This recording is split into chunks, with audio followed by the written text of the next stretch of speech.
Lattice শক্তি বা জালক শক্তি। Lattice শক্তি বা জালক শক্তি আমরা যা আলোচনা করেছি তা থেকে এইটুকুনি বোঝা গেছে যে ল্যাটিস শক্তির পরিমাণ যত বেশি হবে তত সেই কেলাসটা স্থায়িত্ব বেশি পাবে। তো কাকে বলছি ল্যাটিস শক্তি? একটা গ্যাসীয় অবস্থায় কোনো ক্যাটায়ন ও অ্যানায়ন থেকে যদি একটা ল্যাটিস তৈরি হচ্ছে, কীরকম না এক মোল, অথবা যেহেতু এটা আয়নীয় যৌগ, আয়নীয় যৌগতে তো পৃথকভাবে অণুর কোনো অস্তিত্ব থাকে না। কেন থাকে না? না আয়নগুলো সেক্ষেত্রে স্থির তাড়িতিক বলে আকৃষ্ট হয়ে থাকে বা আবদ্ধ থাকে। তাই সেক্ষেত্রে পৃথক অণুর অস্তিত্ব না থাকায় আমরা কি বলি, এক গ্রাম সংকেত ভর বলতে পারবো। গ্রাম আণবিক ভরের বদলে ওখানে ওয়ান ফর্মুলা ওয়েট বলতে হবে। তাহলে একে ডিফাইন করা যায় কি করে ল্যাটিস শক্তি বা জালক শক্তিকে? না গ্যাসীয় অবস্থায় ক্যাটায়ন এবং অ্যানায়ন থেকে যখন এক গ্রাম সংকেত ভর পরিমাণ আয়নীয় কেলাস তৈরি হয়, তখন যে পরিমাণ শক্তি মুক্ত হয় সেই পরিমাণ শক্তিকে ওই কেলাসের জালক শক্তি বা ল্যাটিস শক্তি বলে। এ তো গেল ল্যাটিস শক্তি। এই ল্যাটিস শক্তিকে ক্যালকুলেট করতে গেলে যা আমরা আগে ডিসকাস করলাম সেটা অনুযায়ী বর্ন হেবার সাইকেলের সাহায্য নিতে হয়। তো what is born Haber cycle? Born Haber cycle হচ্ছে একটা ধাপে ধাপে কিভাবে ক্যাটায়ন বা অ্যানায়ন থেকে একটা ক্রিস্টাল ল্যাটিস তৈরি হচ্ছে, সেক্ষেত্রে তাদের কি এনার্জি চেঞ্জেস হচ্ছে প্রত্যেকটা স্টেপে, তার একটা টোটাল রিপ্রেজেন্টেশন। এবং এক্ষেত্রে হেসের তাপ সমষ্টির যে নিত্যতা সূত্র, যেখানে বলা হয় যে কোনো প্রক্রিয়াতেই সেই যৌগটা তৈরি হোক না কেন, বিক্রিয়াটা হোক না কেন, তার মোট তাপ শক্তির পরিমাণ ধ্রুবক থাকে, সেই ধারণাকে কাজে লাগানো হয় কোথায়? না born Haber cycle. So born Haber সাইকেলের সাহায্যে ল্যাটিস শক্তির গণনা করতে গেলে একদম ইনিশিয়ালি যে বিষয়টা বা যে টার্মটার সাথে আমাদের পরিচিত হতে হয় সেটা কি? গঠন তাপ বা হিট অফ ফর্মেশন। তো গঠন তাপ বা হিট অফ ফর্মেশন কি? এক মোল কোনো যৌগ মৌলগুলোর যদি বিশুদ্ধ অবস্থা থেকে সৃষ্টি হয় তাহলে যে পরিমাণ শক্তি মুক্ত হয় তাকে বলা হয়। কি বোঝা গেল না, তাই তো? আবারও বলছি, ধরো এখানে সোডিয়াম তোমরা জানো স্বাভাবিক অবস্থায় কেমন থাকে? না সলিড স্টেট বা কঠিন অবস্থায়। ক্লোরিন কিভাবে থাকে? না গ্যাসীয় অবস্থায়।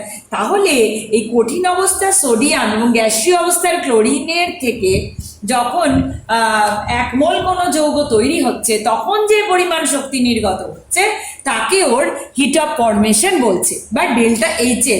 সো এখানে হাফ কেন লেখা হলো? কারণ আমাদের এক মোল NaCl তৈরি করতে হবে। তো এক মোল NaCl তৈরি করতে গেলে একটা ক্লোরিন অ্যাটম, অর্থাৎ এখানে হাফ মোল Cl2 প্রয়োজন হবে। তো এই গেল হিট অফ ফর্মেশন। না কি করে আমরা এটাকে ইউজ করছি, হোয়াট ইজ দ্য সাইকেল, সেটা দেখব। তাহলে সেটা কি না, ধরো সোডিয়াম সলিড অবস্থায় এবং ক্লোরিন গ্যাসীয় অবস্থায় রয়েছে, সেখান থেকে NaCl তৈরি হচ্ছে, সেটাই ডেল্টা এইচএফ হচ্ছে। তো সোডিয়াম থেকে Na+ যে হচ্ছে সেই পদ্ধতিটা ধাপে ধাপে আবার আমরা ব্যাখ্যা করতে পারি এইভাবে। ধরো সোডিয়াম তো সলিড অবস্থায় ছিল, তো তাকে প্রথমে আয়নিত করতে গেলে কোথায় নিয়ে যেতে হবে? না সলিড অবস্থা থেকে তো আয়নিত হতে পারবে না, তাহলে গ্যাসীয় অবস্থায় নিয়ে যেতে হবে। তো গ্যাসীয় অবস্থায় নিয়ে যেতে গেলে সেখানে কি করতে হবে? না হিট অফ সাবলিমেশন বা ওকে ঊর্ধ্বপাতন তাপ প্রয়োগ করতে হবে।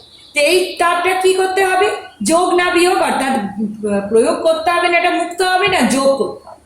এই ঊর্ধ্বপাতন তাপ বা হিট অফ সাবলিমেশন দিলে সেটা কোথায় যাচ্ছে? গ্যাসীয় অবস্থায় যাচ্ছে। গ্যাসীয় অবস্থা থেকে ও আবার আয়নীভবন পোটেনশিয়াল পেয়ে বা আয়নায়ন শক্তি নিয়ে গ্রহণ করে কি হচ্ছে? গ্রহণ করে ও Na+ আয়ন তৈরি করছে। কিরকম? না গ্যাসীয় অবস্থা। এবার হাফ Cl2 থেকে, অর্থাৎ ক্লোরিন থেকে ক্লোরিন গ্যাসীয় অবস্থায় ক্লোরিন আমাদের প্রয়োজন, তাহলে হাফ Cl2 থেকে হাফ মোল অফ Cl2 যখন গ্যাসীয় অবস্থায় রয়েছে তাকে কি করতে হবে, তার থেকে ক্লোরিন আনতে গেলে কি করতে হবে, Cl বন্ডটাকে ব্রেক করতে হবে, অর্থাৎ বন্ধন বিয়োজন শক্তি বা বন্ড ডিসোসিয়েশন এনার্জি প্রয়োগ করতে হবে। তো 1 মোলের জন্য যেটা ডি হবে, হাফ মোলের জন্য সেটা কি হবে D/2। তাহলে এই শক্তিটাও কি করতে হবে, বাইরে থেকে দিতে হবে, একটা বন্ডকে ভাঙতে হবে, তার মানে বাইরে থেকে প্রয়োগ করতে হবে। প্রয়োগ করে আমরা কি পাচ্ছি, গ্যাসীয় অবস্থায় Cl কে পাচ্ছি। এই গ্যাসীয় অবস্থায় Cl এর থেকে Cl মাইনাস কি করে আনবো না, সেক্ষেত্রে ইলেকট্রন আসক্তি। এই ইলেকট্রন আসক্তি কি আমরা বেশ ভালো মতো পড়েছি পিরিয়ডিক ট্রেন্ডসে। ইলেকট্রন আসক্তি হচ্ছে ওই এনার্জিটা কি হবে, মুক্ত হয়ে যাবে, অর্থাৎ এটা একটা তাপমোচী বিক্রিয়া হবে, তাই জন্য এটার সাইন কি হবে, নেগেটিভ হবে। তাহলে গ্যাসীয় অবস্থার ক্লোরিন থেকে Cl মাইনাস আয়ন যখন আমরা পাচ্ছি তখন এনার্জি কি হচ্ছে, রিলিজ হচ্ছে বা বেরিয়ে যাচ্ছে। So we put a negative symbol here. এখন এই Na+ গ্যাসীয় অবস্থায়, এই Cl মাইনাস গ্যাসীয় অবস্থায়, এরা স্থিরতারিতিক আকর্ষণ বলে আবদ্ধ হয়ে তৈরিটা কি করলো, NaCl সলিড।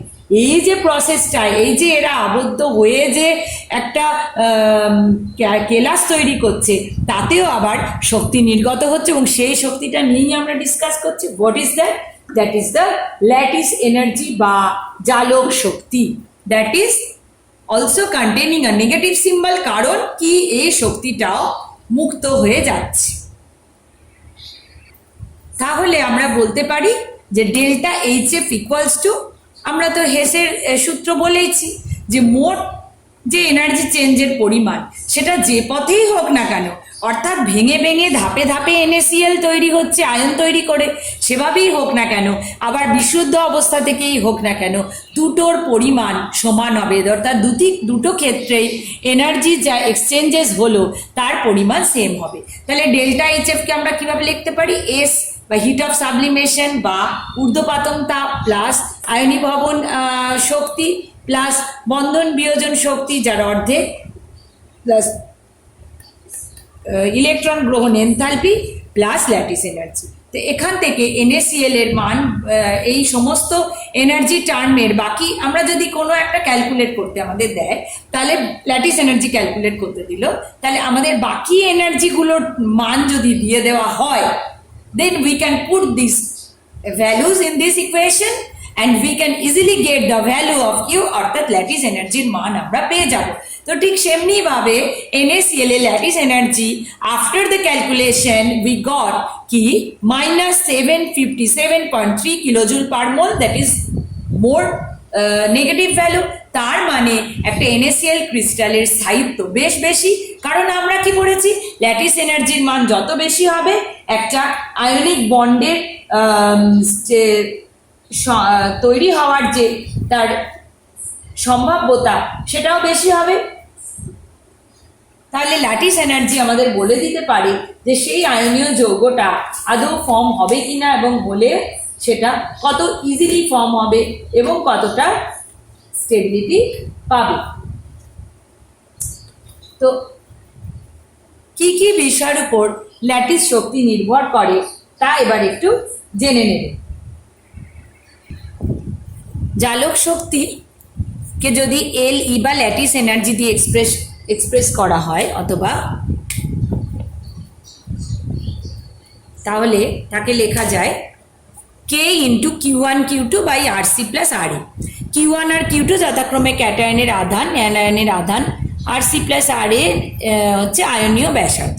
তাহলে কি কি মেন বিষয় দুটোর উপর নির্ভর করছে ল্যাটিস শক্তি? নাম্বার 1 হচ্ছে আধান, নাম্বার 2 আয়নের আকার।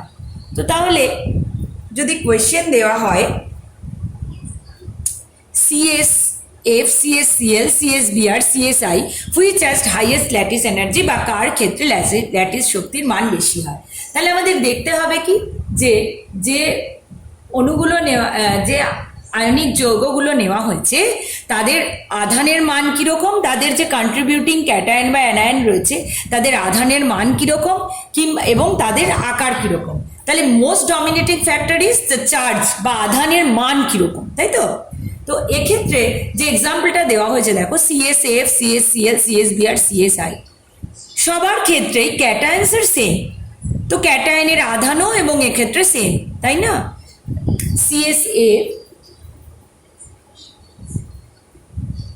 plus F minus, same is for other compounds also, অর্থাৎ প্রত্যেক ক্ষেত্রেই ক্যাটায়নটা CS প্লাস এবং অ্যানায়নটা F minus, Cl minus, Br minus, I minus. Okay, তো তাহলে অ্যানায়নের যে পার্টটা সেটা দিয়ে আমাদের বিচার করতে হবে কার ল্যাটিস এনার্জি কীরকম, কারণ ক্যাটায়ন পার্টটা তো সেম, তা অ্যানায়ন পার্টটারও আধান হচ্ছে গিয়ে এক্ষেত্রে সব সেমই রয়েছে।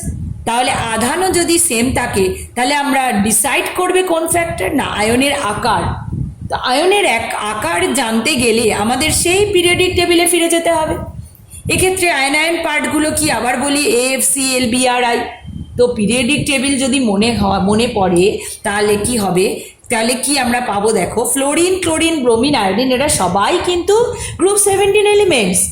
তো সবাই গ্রুপ 17 এলিমেন্টস এবং সেই এলিমেন্টসগুলোর মধ্যে টপ মোস্টে রয়েছে ফ্লোরিন এবং তারপরে ক্লোরিন, তারপরে ব্রোমিন, তারপরে আয়োডিন। তার মানে আকার সবচেয়ে ফ্লোরিনের ক্ষেত্রে ছোট। তো আমরা এখানে কি দেখছি, ল্যাটিস এনার্জি আধানের গুণফলের সঙ্গে বৃদ্ধি পাবে বা হ্রাস পাবে, কারণ আধানের গুণফলের সঙ্গে এটা সমানুপাতিক, আবার ব্যাসার্ধের সঙ্গে ব্যস্তানুপাতিক। তাহলে ব্যাসার্ধ যত ছোট হবে ল্যাটিস এনার্জির মান তত বেশি হবে, ব্যাসার্ধ যত বড় হবে ল্যাটিস এনার্জির মান তত কম হবে। এক্ষেত্রে যেহেতু ফ্লুরাইডের আকার Cl মাইনাস, Br মাইনাস এবং I মাইনাস এদের সকলের থেকে ছোট, তাহলে আকার বড় হচ্ছে, ল্যাটিস এনার্জির মান কি হচ্ছে,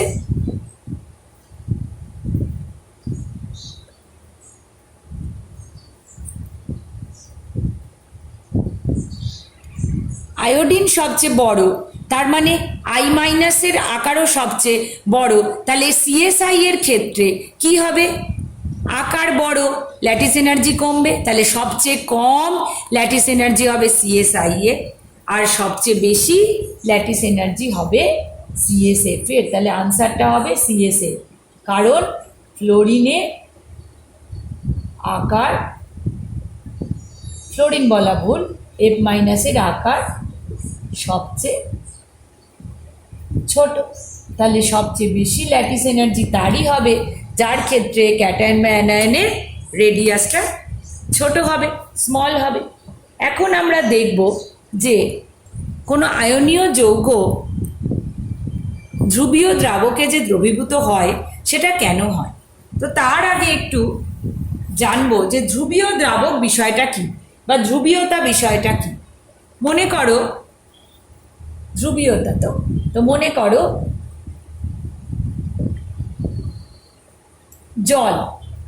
জলের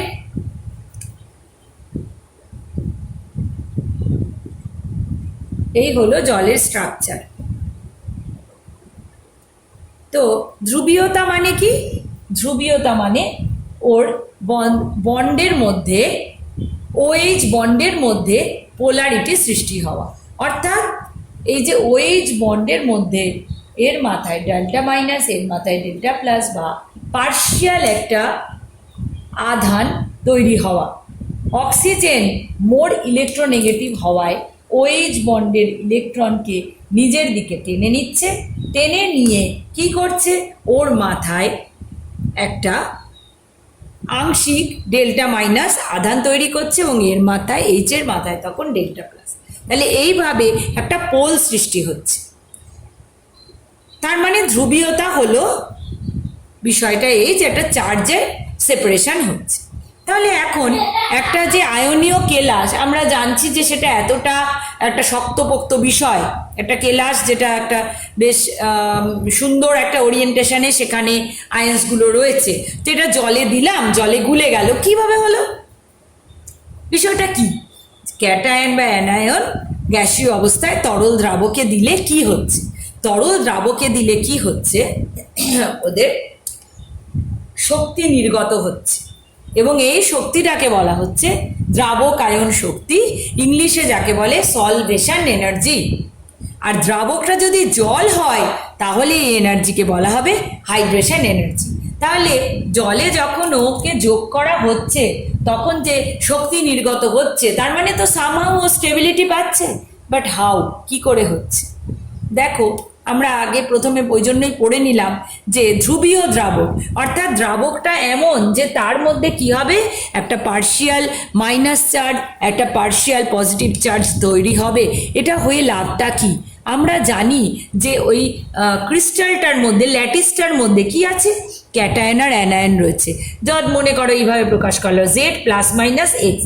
ক্যাটায়ন আর অ্যানায়নটা তখন যদি জল নিলাম, as per example of a solvent বা দ্রাবকের এক্সাম্পল হিসেবে জলকে নিলাম, তো জলের সাথে ওর সংসর্গে এলে কি হচ্ছে, ও Z plus minus aqueous plus hydration energy, অর্থাৎ ও জলে ডিসলভ হয়ে যাচ্ছে। অর্থাৎ আয়নগুলো ওই ক্রিস্টাল থেকে এসে জলের মধ্যে মিশছে। কিন্তু কিভাবে মিশছে? What is the force? কেন মিশছে সেটা বলছি। দেখো, এই যে Na প্লাস, NaCl এর যে Na প্লাস, ধরো NaCl ক্রিস্টালে Na প্লাস রয়েছে, সেই Na প্লাস তখন কি করছে?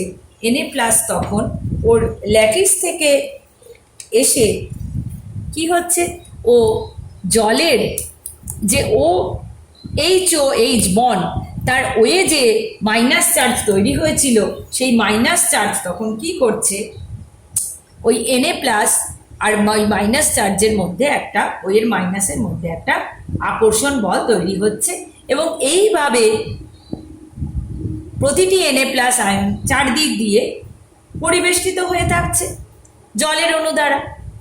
সিমিলারলি, যেহেতু H প্লাসে পার্শিয়াল ডেল্টা প্লাস চার্জ তৈরি হয়েছিল, ধনাত্মক আদান তৈরি হয়েছিল, সেই জন্য NaCl এর Cl মাইনাস, NaCl ক্রিস্টালের Cl মাইনাস ওই জলের ধনাত্মক পার্ট অর্থাৎ H প্লাস দ্বারা আকৃষ্ট হয়ে বা আবদ্ধ অবস্থায় থাকছে বা পরিবেষ্টিত অবস্থায় থাকছে।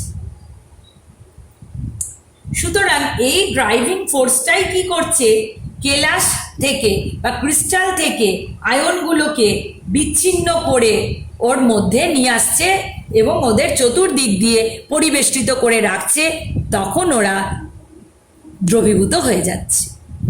তাহলে কখন কোনো আয়নীয় যৌগ দ্রবীভূত হবে না, যখন ওর এই দ্রাবক আয়ন শক্তি, অর্থাৎ এই যে ও দ্রবীভূত হয়ে যাচ্ছে তার জন্য যে শক্তি নির্গত হচ্ছে, অর্থাৎ এই যে ক্রিস্টাল থেকে ক্যাটায়ন বা অ্যানায়নগুলো এসে ধ্রুবীয় দ্রাবকের দ্বারা পরিবেষ্টিত হয়ে থাকছে, অর্থাৎ অপোজিট আধানের পরমাণু দিয়ে পরিবেষ্টিত হয়ে থাকছে, তার যে শক্তি নির্গত হচ্ছে তার জন্য সেই শক্তিটা যদি ল্যাটিস এনার্জির থেকে বেশি হয় তখনই ওই যৌগ দ্রবীভূত হবে। তাহলে দ্রাবক আয়ন শক্তি যদি গ্রেটার দ্যান জালক শক্তি হয় তখন সেই যৌগটি দ্রবীভূত হবে।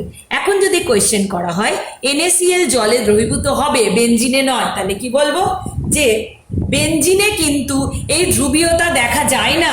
অর্থাৎ কার দ্বারা ও দ্রবীভূত হচ্ছে, কি কারণে না, ওই দ্রাবকটার মধ্যে যেহেতু ধ্রুবীয়তা বা ওই ধরনের পোল বা ওই ধরনের চার্জ ডিস্ট্রিবিউশন হয়েছে, তার জন্যই কিন্তু ওই কেলাস থেকে আয়নগুলো বিচ্ছিন্ন হয়ে দ্রাবকের মধ্যে আসতে পেরেছে।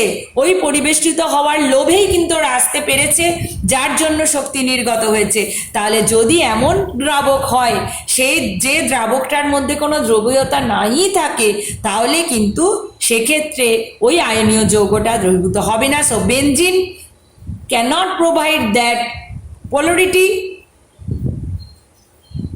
তার ফলে NaCl বেনজিনে দ্রবীভূত হবে না। তো নেক্সট কোয়েশ্চেন ইজ CaF2 আর CaCl2-র মধ্যে CaCl2 জলে দ্রবীভূত হচ্ছে, কেন হচ্ছে?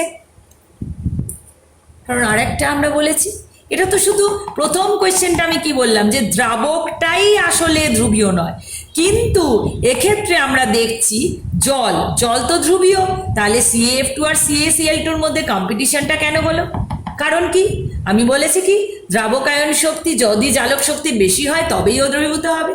তো CaF2 আর CaCl2 এর মধ্যে আমরা কি জানি, একটু আগেই আমরা পড়লাম ফ্লোরিন আর ক্লোরিনের মধ্যে ফ্লোরিনের আকার সবচেয়ে ছোট, তো যার আকার ছোট হবে তার ল্যাটিস এনার্জি বেশি হবে।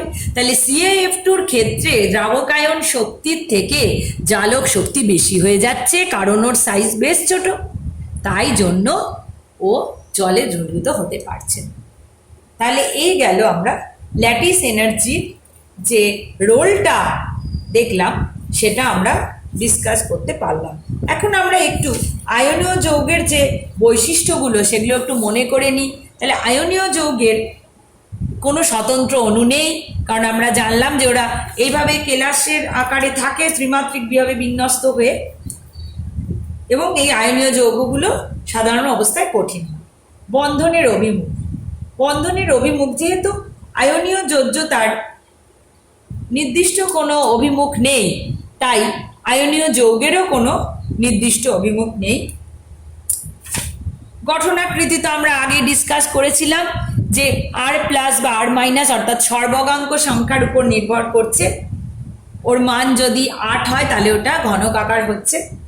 গলনাঙ্ক স্ফুটনাঙ্ক, যেহেতু এরা তীব্র স্থিরতাড়িতিক আকর্ষণ বলে আবদ্ধ হয়ে রয়েছে, তাই এরা বেশ দৃঢ় বা শক্ত হচ্ছে, এবং তার জন্য এদের গলনাঙ্ক আর স্ফুটনাঙ্ক বেশ উচ্চমানের হয়ে থাকে।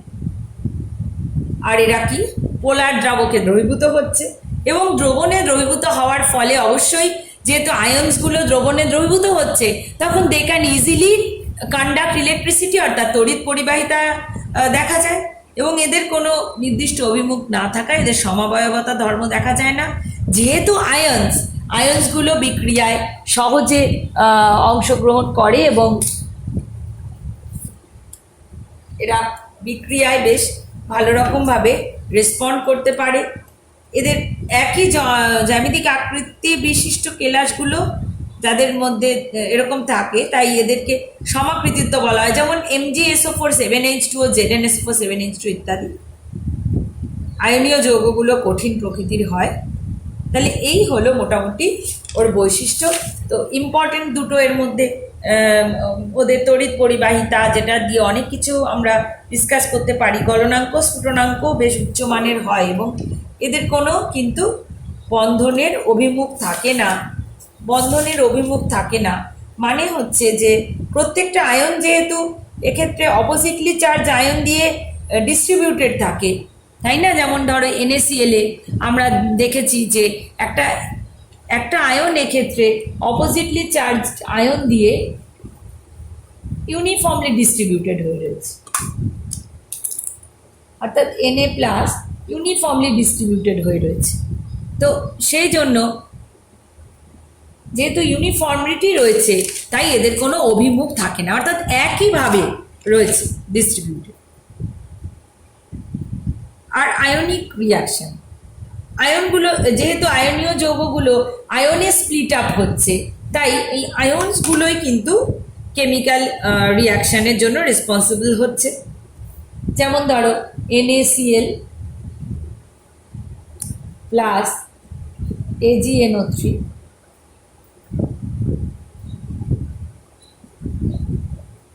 NaNO3 plus AgCl। এখানে কি হচ্ছে যে কেমিক্যাল রিয়াকশনটা কিন্তু ওই ইনস্ট্যান্টেনিয়াস হচ্ছে, মানে একদম সঙ্গে সঙ্গে হচ্ছে NaCl AgNO3 দিয়ে। তাহলে বুঝতে পারলাম আমরা যে আয়ন ফর্মেশনের জন্যই এই বিক্রিয়ার রেটটা বিক্রিয়ার গতিটা বেশি হয়, অর্থাৎ বিক্রিয়ার হার বেশি হয়, বা আয়নীয় যৌগগুলো অনেক ফাস্ট কোনো রিয়াকশানে অংশগ্রহণ করতে পারে। তাহলে আয়নীয় যৌগের বৈশিষ্ট্যগুলো আমরা ডিসকাস করতে পারলাম।